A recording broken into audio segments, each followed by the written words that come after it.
وعلیکم ورحمۃ اللہ۔ جی دیکھیں، میں نے دونوں کلپیں سنی ہیں ان کی، مفتی کلیم صاحب کی، جو پہلے والی تھی وہ بھی اور بعد والی بھی، یہ بھی دونوں سنی ہیں۔ اب یہ کہ جب بات انہوں نے مسئلے کا جواب دیا تھا تو مسئلے پر ہی جو ہے نا وہ بات ہونی چاہیے تھی۔ اب ذاتیات پر اتر آنا یہ درست نہیں ہے کہ مسئلے کو چھوڑ کر کے پھر یہ جو ہے نا ہماری نفسیاتی جو ہمارے دلوں میں بغض و عداوت ہو وہ ہم باہر نکالیں، یہ درست یہ نہیں ہے کہ ہمارے سامنے والی شخصیت کے لیے ہمارے دل میں کیا ہے اس کو زبان پہ لائیں یا تنظیم کے لیے۔ بہرحال جو بھی میں نے سنا کہ دعوت اسلامی نے نرسنگھانند کے لیے کیا کیا اور دعوت اسلامی کے لوگ کہاں تھے، تو اب دعوت اسلامی والے جو ہے اپنے سینے پر لکھ کر کے لائیں کہ ہم دعوت اسلامی والے ہیں، یا ماتھے پہ لکھ کر کے لائیں کہ ہم دعوت اسلامی والے ہیں اور احتجاج میں جو ہے وہ شریک ہیں۔ اور انہوں نے سلمان تاثیر کی تو بات کری کہ دعوت اسلامی نے کوئی لفظ نہیں بولا، لیکن یہ نہیں بتایا کہ سلمان تاثیر کو مارنے والا بھی دعوت اسلامی کا مبلغ ہی تھا، دعوت اسلامی کا تاریخی تھا۔ تو بہرحال اب یہی دعوت اسلامی والے آپ سے اگر سوال کریں کہ جی آپ فرما رہے ہیں کہ ہم چلیے عاشق رسول نہیں ہے، مان لیتے ہیں، ٹھیک ہے، ہمارے دلوں میں نبی علیہ السلام کی محبت نہیں ہے، ہم ایک لفظ ایک جملہ نہیں بول رہے ہیں نرسنگھانند کے لیے یا گستاخ رسول کے لیے، ٹھیک ہے، تو اب وہ یہی سوال آپ سے کر لے، ٹھیک ہے، اب آپ بتائیے آپ نے کیا کیا۔ آپ ظاہر سی بات ہے یہ کہیں گے میں نے کال پہ بات کری ہے اور میں نے اب جو ہے وہ چیلنج کرا، یہ کرا وہ کرا، تو اگر اس کے جواب میں اب وہ دعوت اسلامی والے یہ کہیں کہ ٹھیک ہے آپ نے یہ سب کرا تو اس سے کیا حق ادا ہو گیا، اور جو شریعت مطہرہ نے گستاخ رسول کی سزا رکھی ہے وہ اس سے بری ذمہ ہو گیا۔ اگر آپ اتنے بڑے عاشق رسول ہیں اور آپ بہت زیادہ ہی اپنے آپ کو کچھ زیادہ ہی جذبے والا مان رہے ہیں، تو آپ یا آپ کے کوئی تنظیم، جو بھی آپ تنظیم چلاتے ہوں یا چلانے والے ہوں جو بھی آپ کے وابستہ ہیں، وہ یہ کام کیوں نہیں کر رہے ہیں؟ وہ گستاخ رسول کی گردن کیوں نہیں اڑا رہے ہیں؟ اگر آپ کے دل میں آپ رسول اللہ کے ہم سے زیادہ محبت ہے تو یہ کچھ نہیں ہوتی ہے۔ ہر آدمی نے، علماء نے اپنی اپنی استطاعت کے مطابق کام کیا ہے۔ یہ بے جا اور بیکار باتیں ہوتی ہیں کہ اس تحریک نے کوئی لفظ کیوں نہیں بولا، اس تحریک نے کیوں جملہ نہیں بولا، تو بہرحال اس پر میں کلام کرنا نہیں چاہتا، چونکہ جواب طلب کیا گیا تو بہت زیادہ لمبا ہو جائے گا۔ اصل مسئلے کی طرف آتا ہوں۔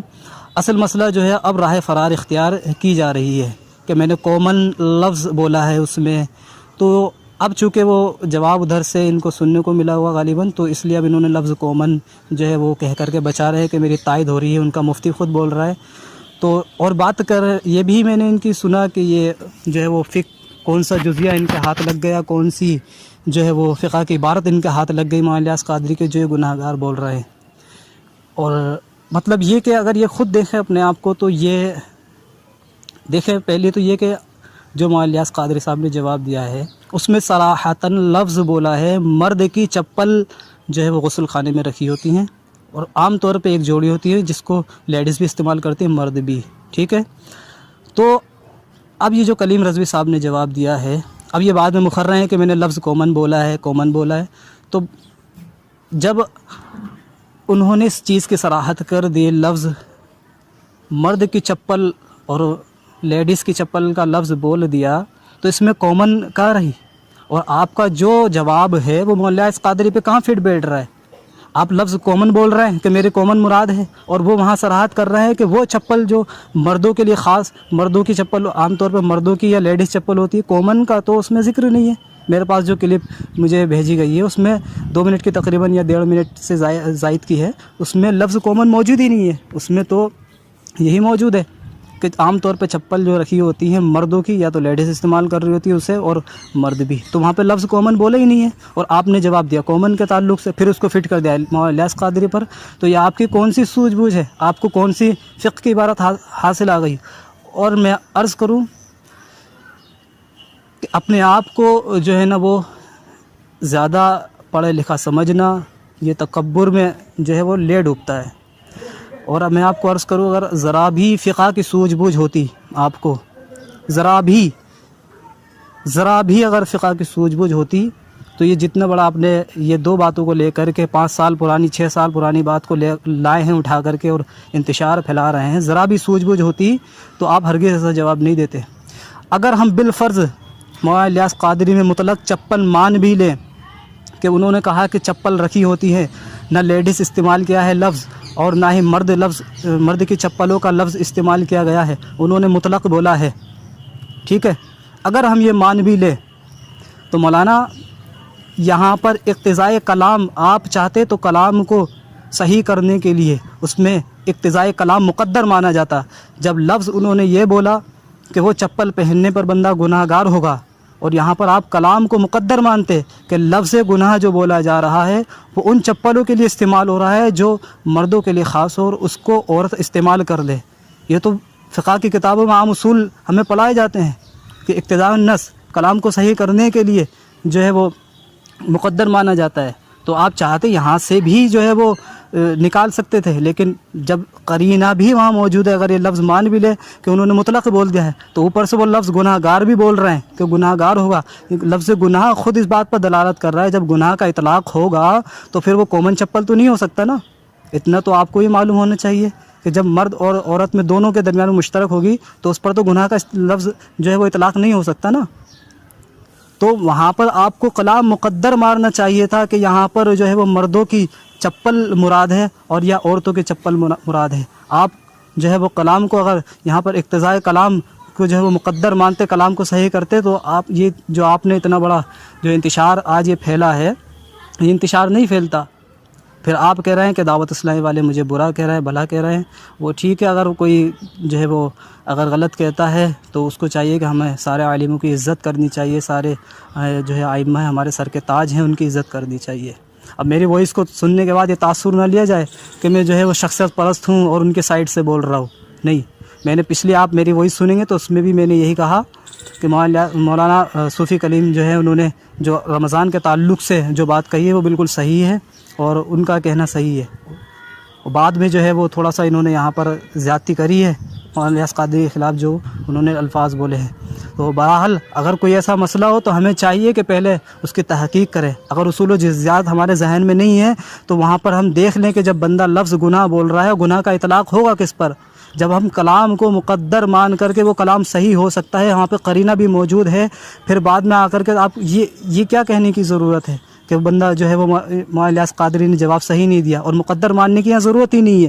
اولاً یہ تو بالفرض میں نے ایک اصول اب جو ہے عرض کیا ہے، ورنہ صراحتاً وہاں موجود ہے کہ مردوں کی چپل اگر پہنے، اگر آپ کا پھر آپ خود اگر اپنی جو ہے پہلی والی وائز میں سنیں تو آپ نے خود یہ لفظ بولا ہے جو آپ یہ کہہ رہے ہیں نا کہ ان کے خلاف ان کے پاس کون سا جزیہ ہاتھ آ گیا، کون سی فقہ کی عبارت ہاتھ آ گئی جس بنا پہ وہ گناہ لفظ بول رہے ہیں. تو اس سے پہلے آپ اپنے لفظوں پہ غور کریں تو آپ نے خود اس میں کہا ہے کہ مولانا الیاس قادری کہہ رہے ہیں کہ مرد والی چپل عورت پہنے گی تو گناہ گار ہوگا. تو آپ تو خود اس چیز کے قائل ہیں. اب آج آپ یہ کہہ رہے ہیں میں نے کامن کا ذکر کیا ہے. اگر کامن کا ذکر کیا ہے تو آپ نے وہاں پر لفظ مرد کیوں بولا؟ پہلے آپ کو مرد وہاں ہی بولنا چاہیے تھا. تو بہرحال سنیت میں جو ہے جو سنیت کے لیے کام کر رہے ہیں، آپ بھی سنیت کے لیے کام کر رہے ہیں، ماشاءاللہ. اللہ تبارک و تعالیٰ آپ کی خدمت کو قبول فرمائے. لیکن یہ کہ آپ طنز کریں اپنی، ہماری کوئی بھی تحریک ہو، سنی تحریک ہو، اس کا رد کریں تو یہ علماء اہل سنت بالکل برداشت نہیں کریں گے. اور رہی بات آپ نے کہا کہ ہم گمراہ نہیں کہہ رہے ہیں، ہم کافر نہیں کہہ رہے ہیں، ہم ان کو مسلک سے خارج نہیں کر رہے ہیں، تو مسلک سے خارج کرنے والا ہوتا کون ہے؟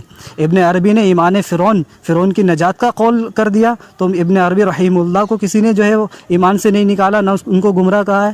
مجدد الفسانی رحمہ اللہ نے جو ہے شہادت کی انگلی پر حرام قرار ہونے کا جو مکتوب میں ذکر کیا ہے، تو جبکہ نص ہونے کے بعد، حدیث ہونے کے بعد، کتابوں میں صراحت موجود ہونے کے بعد بھی انہوں نے حرام کا ذکر کیا ہے. تو ایسی بہت ساری جو ہے وہ ہیں جو خطائے اجتہادی جس کو ہم کہہ سکتے ہیں غلطیاں ہوئی ہیں.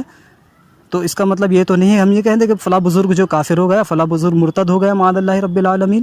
اس بنا پر ذرا سی فروعیات پر جو ہے نا ان کو ہم کافر و مرتد کہتے پھرے اور کسی کو حق نہیں پہنچائے کہ کوئی سنت سے نکال دے. مذہب اسلام نے جو ہے وہ ضروریات دین حضور علیہ الصلاۃ والسلام کی جو شریعت مطالعہ ہے، امام غزالی رحمہ اللہ نے فرمایا کہ حضور کے دین میں لائے میں سے، حضور علیہ السلام جو دین لائے ہیں اس میں سے کسی کی تکذیب کر دینا یہ کفر کہلاتا ہے. اور ضروریات اہل سنت کا اگر جو انکار کرے وہ ایمان سے تو خارج نہیں ہوتا، تب جا کر کے گمراہ کہلاتا ہے. اب گمراہ کہنے کی بات آپ نے کی کیسے؟ کیا مولانا الیاس قادری امیر دعوت اسلامی اس چیز کے قائل نہیں ہے کہ اولیاء انبیاء مدد کرتے ہیں، علم غیب کو نہیں مانتے ہیں؟ یہ بتائیے.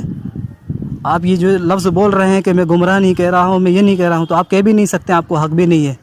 اگر آپ کہیں گے تو یہ آپ کی کم علمی، اور میں کم علمی سے کیا پھر آپ کی جہالت ہی ہوگی اگر آپ یہ لفظ بولیں گے تو. بہرحال ہمیشہ جو ہے میں نے دیکھا ہے آپ کو، آپ توڑنے والی باتیں کرتے ہیں، جوڑنے والی باتیں نہیں کرتی ہیں. اگر رد کرنا ہے آپ کو تو ادب کے دائرے میں لے کر رد کریں. ہو سکتا ہے کسی مسئلے سے آپ کو جو ہے وہ اتفاق نہ ہو، آپ کی رائے اختلاف ہو آپ کی، تو آپ کر سکتے ہیں، بالکل آپ کو حق ہے. لیکن اس کا مطلب یہ نہیں کہ کسی عالم کو آپ جو ہے باعث تنقید بنائیں کہ وہ مدرسے میں نہیں پڑھا، اس نے علم حاصل نہیں کیا. اب میری سمجھ میں نہیں آتا آپ کو پتہ نہیں کون سی جو ہے فقih کی عبارت ہاتھ لگ گئی کہ جس نے شرط ہی لگا دی ہو کہ مدرسے میں ہی آ کر کے جو سیکھے گا وہی عالم ہے، وہی مفتی بنے گا، وہی محدث ہے. یہ کون سے فقih کی کون سا جزیہ آپ کے ہاتھ لگ گیا؟ بلکہ ہم نے تو فتاوی رضویہ میں اعلیٰ حضرت کے حوالے سے پڑھا ہے کہ جس کے پاس سند نہ ہو وہ بھی عالم ہے. بسا اوقات ایسا ہوتا ہے کہ سند والا جس کے پاس سند نہ ہو وہ سند والے سے اچھا ہوتا ہے، چونکہ اس نے علم حاصل کیا ہوتا ہے، علماء سے علم حاصل کیا ہوتا ہے. تو سند کوئی چیز معنی نہیں رکھتی ہے. مدرسے میں جانا یہ شرط نہیں ہے، فرض نہیں ہے. علماء سے مولانا الیاس قادری نے علم حاصل کیا ہے. تو ذرا سی باتوں کو میڈیا پر جو ہے سوشل میڈیا پر لے کر کے آنا، ان کو اچھالنا، یہ درست نہیں ہے.